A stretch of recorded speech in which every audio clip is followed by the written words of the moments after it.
Buen día, ingeniera. Nosotros somos el grupo B y expondremos la resolución de la ecuación diferencial por el método de diferenciación finita. El orden de los expositores son Estefania Aguilera, su servidora, Cecilia Osorio y Emanuela Maya. Previamente a la resolución de la ecuación diferencial, realizamos el balance en la envoltura para un ducto rectangular y esto terminó en una ecuación diferencial en donde se nos asignó resolverla con el método de diferencias finitas. En cursos anteriores hemos visto cómo aproximar la solución de un problema con valores iniciales de segundo orden. En esta presentación se trata el método para encontrar una solución análoga aproximada de un problema con valores en la frontera de segundo orden. Vamos a ver el método de diferencias finitas, pero este método solo funciona para problemas de valores en frontera. ¿Qué es lo que sucede? Que nosotros hemos visto problemas con valores iniciales o problemas con valor inicial, como su nombre lo dice, se tiene que dar la condición inicial para poder encontrar la solución de la ecuación diferencial. Pero un problema de valores en frontera lo que nos indica es que no nos van a dar las condiciones de frontera. Como nosotros veremos, solo ecuaciones que solo es involucrada una variable independiente y una variable dependiente, al final se trabaja en un intervalo. Entonces en un intervalo se tiene condición de frontera izquierda y condición de frontera derecha, como por ejemplo en esta imagen tenemos intervalo entre A y B. Y anteriormente, cuando se tiene dos variables independientes y una dependiente, se trabaja aquí X entre A y B, por ejemplo, pero ya con C y D empiezan a definirse como regiones. En un intervalo nosotros vamos a tener esas dos funciones de frontera A y B. Y en este de aquí, que sería el rectángulo, hay 4 condiciones de frontera. Ahora imaginemos en la dimensión R3, se complica un poco la situación porque estaríamos hablando de superficie.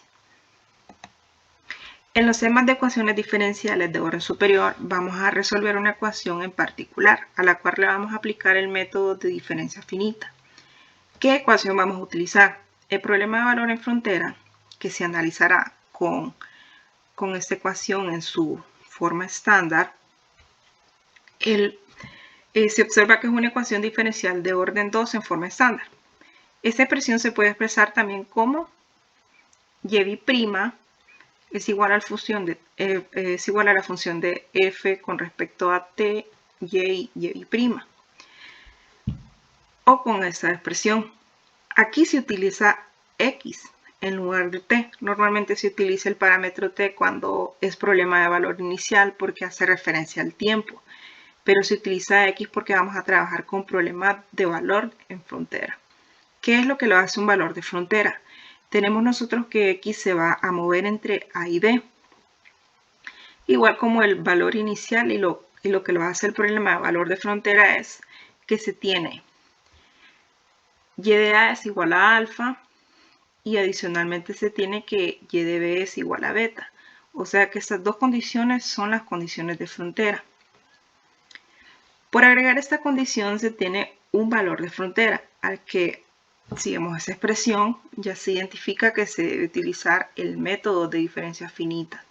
Entonces, cuando identificamos que es un valor de frontera y tenemos esta forma estándar. El método de diferencias finitas centrales consiste en utilizar aproximaciones numéricas para y' y y'. Por agregar esta condición, entonces, ¿por qué se llama el método de diferencias finitas? Porque la idea es que vamos a sustituir estas y' y y' por fórmula de diferenciación numérica.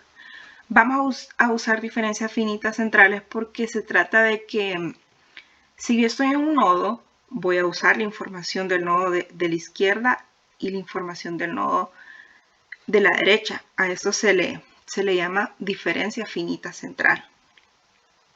Vamos a usar fórmulas de 3 puntos. Si tenemos x, aquí por ejemplo, Aquí lo que sucede es que se puede utilizar x menos h y en el otro sería x más h. Esta sería una fórmula para 3 puntos. Hay más métodos de diferencia finita, sí. Se puede tomar diferencia finita entre 5 nodos, por ejemplo, en esta imagen de abajo. Entonces tomaría x menos 2h y x más 2h. La fórmula se va haciendo un poquito más extensa y más compleja. Hay más métodos de diferencia finitas. Entonces, lo primero que se hace para empezar a resolver este tipo de ecuaciones es seleccionar un entero mayor que 0. Y dividimos en el intervalo entre a y b en n más 1. Subintervalos iguales que, como podemos ver, tiene que ver con los índices de los puntos de red.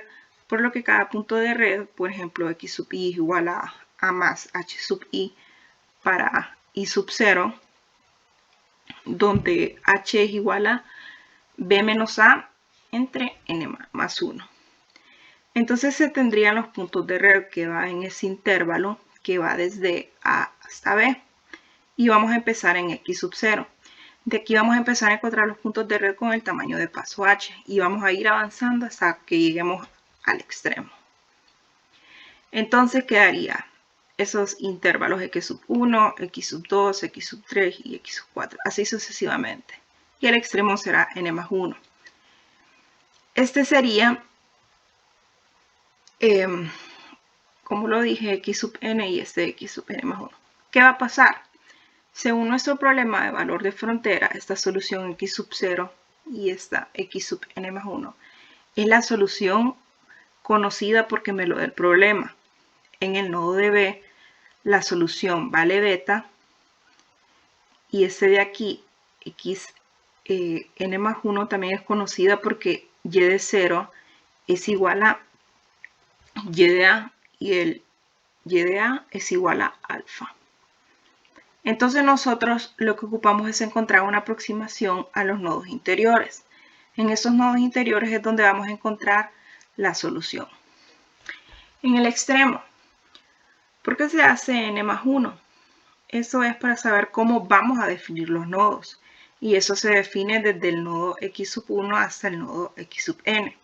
Y eso lo que nos dice es que hay n puntos o nodos interiores donde voy a resolver nuestra ecuación diferencial. Ya se va a ver que esta n mayúscula tiene sentido con el tamaño del sistema porque al final aquí no es una ecuación iterativa, así como otros métodos que hemos visto en otros cursos. En este tipo de problemas encontraremos un sistema de ecuaciones que involucre a todos esos nodos interiores y resolviendo directamente el sistema vamos a tener las soluciones en cada uno de estos puntos. Sabiendo cómo será la malla, ya se sabe que utilizamos el método de diferencias finitas centrales.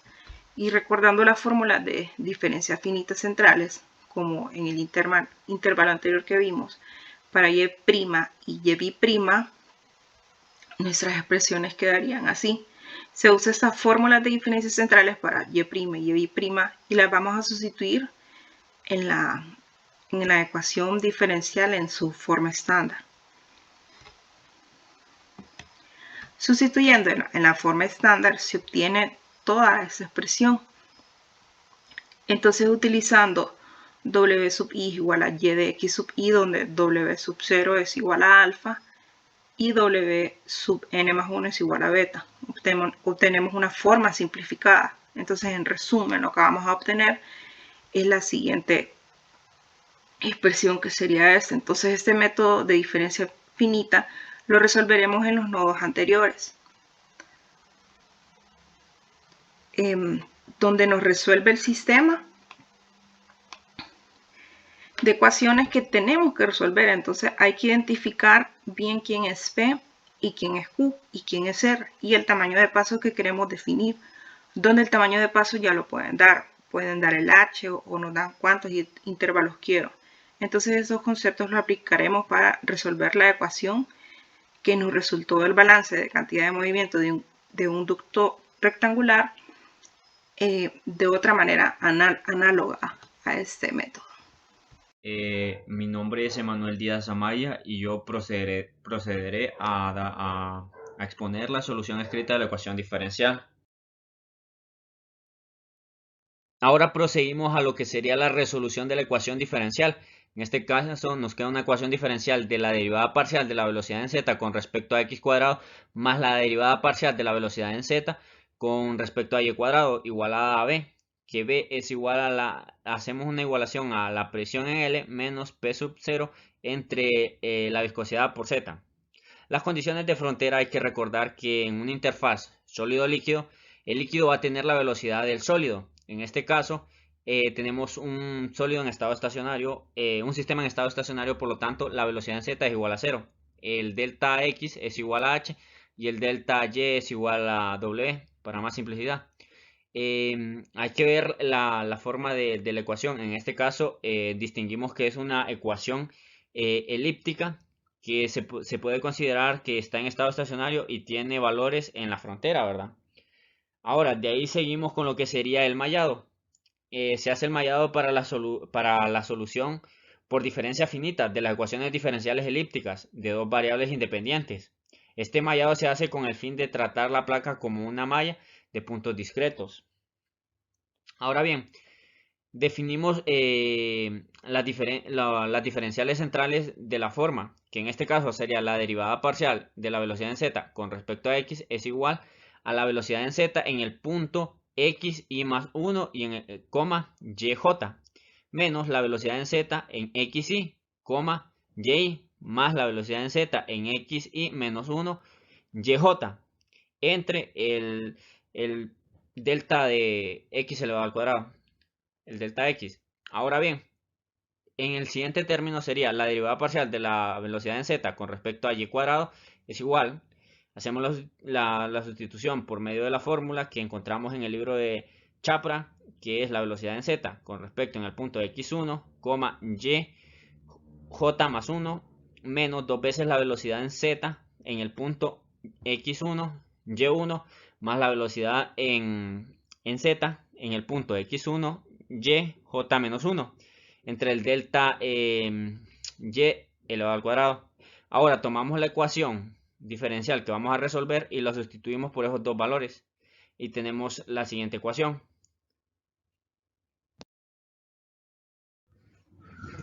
Ahora bien, lo que tenemos que hacer es reordenar nuestra ecuación, agrupar términos y hacer un poco a simplificarla.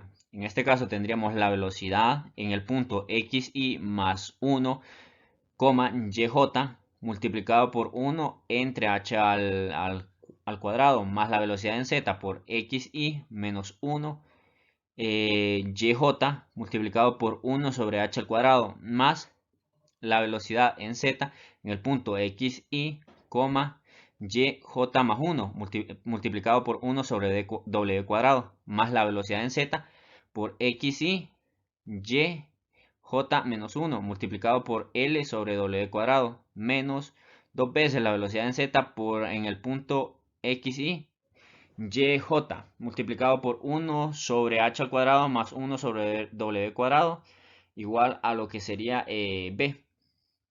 Ahora tendríamos que hacer nuestro mallado con los respectivos nodos, que aquí tendríamos que ver que las condiciones de frontera, hay que recordar que en lo que sería en la interfaz líquido-sólido, en esos puntos tomaría una velocidad igual a no igual, sino que tendría que ser igual a la velocidad del sólido, ¿verdad? Pero en este caso, como estamos en un sistema estacionario, la velocidad es igual a 0. Entonces, en todo el tramo de lo que sería de 0 a 4, sería igual a 0. Y de los puntos, ¿verdad? Ahora bien, el ducto tiene un flujo constante. En este caso se denominan las condiciones de frontera de Dirac. Ahora bien, las condiciones de frontera en los extremos nos permiten tener una solución única, ¿verdad? Lo que haremos ahora es realizar un balance de nodos de acuerdo a cada ecuación, ¿verdad? Tomamos el nodo 1, 1, ¿verdad? Tomamos que la velocidad en z en el punto x2, y1 entre h al cuadrado más la velocidad en z h2 en el punto x0, y1 más la velocidad en z en el punto x1, y2 entre w2 más la velocidad en z en el punto x1, y0 entre w2 menos 2 veces la velocidad en z en el punto x1, y1 multiplicado por 1 sobre w cuadrado menos 1 sobre h al cuadrado es igual a b.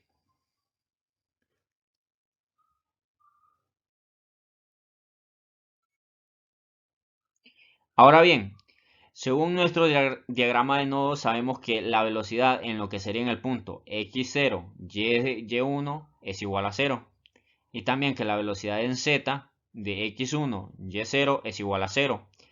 Entonces, igualando esos términos igual a 0, los ponemos en 0, tendríamos que la velocidad en z en el punto x2, y1 en h al cuadrado, entre h al cuadrado más 0, que es el nodo x0, y1, más velocidad en z, velocidad en z de x1, y2 en el punto entre w cuadrado más lo que sería x1, y en el punto de la velocidad x1, y0 es igual a 0, por lo tanto es 0, menos 2 veces la velocidad en z en el punto x1, y1 entre 1 sobre h al cuadrado menos 1 sobre b cuadrado igualado a b.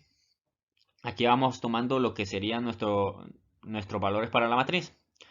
Hacemos lo mismo con lo que es el nodo 1,2, que en este caso nos quedaría que sería bz en el punto x2, y2 más entre h2 más velocidad en z en el punto x0, y2 entre h al cuadrado más la velocidad en z en el punto x1, y3 entre w al cuadrado más la velocidad en z en el punto x1, y1 entre w cuadrado menos 2 veces la velocidad en z x1, y2 por 1 entre h al cuadrado menos 1 sobre b cuadrado igual a b.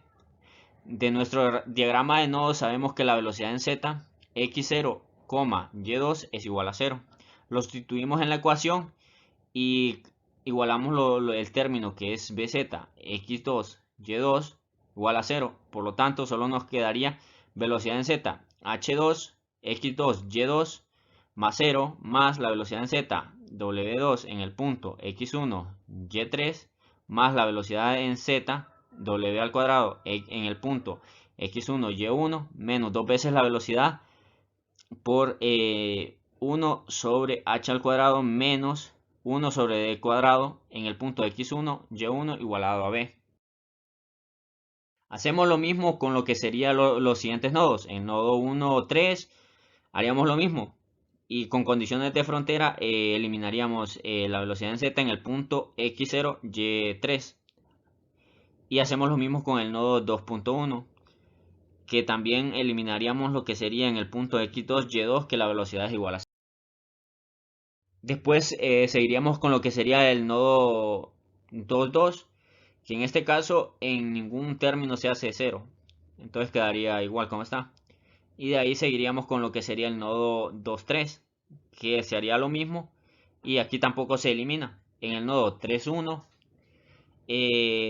aquí el término que se hace 0 es x3, y0 en ese punto es igual a 0.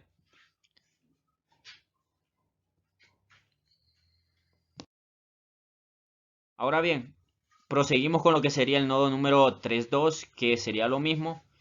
Y en el nodo 3.3, que también, y de ahí lo que prosigue es a plantear la matriz, que los dejo con mi compañera, que ella explicará un poco de cómo plantearla. Como nos explica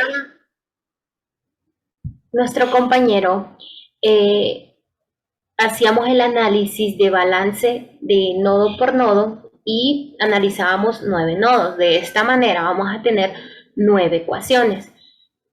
Y para establecerlas en la matriz, lo que hacemos es que en la primera columna ponemos nuestras constantes que están acompañando a la velocidad en el punto X igual a 1 y y igual a 1. En nuestra columna 2 van a ir las constantes que están en en x igual a 2 y y igual a 1. Y en nuestra columna 3 serían nuestras constantes que acompañan al término x igual a 3 y y igual a 1. Y así va a ser con todos nuestros 9 valores de la velocidad. Ahora esta matriz la podemos resolver ya sea ya sea por un sistema de iteración o por un programa como Wolfram Alpha. De esta manera pues ya podemos obtener nuestros 9 valores para la velocidad y ver cómo se modela nuestra gráfica. Conclusiones. El método de diferencias finitas es una herramienta muy útil para la simplificación del proceso resolutivo de ecuaciones diferenciales ordinarias y de orden superior. En ecuaciones diferenciales de orden superior, el método de diferencias finitas ayuda a disminuir el error numérico y incorporando más términos hacia la aproximación de la solución numérica es mejor.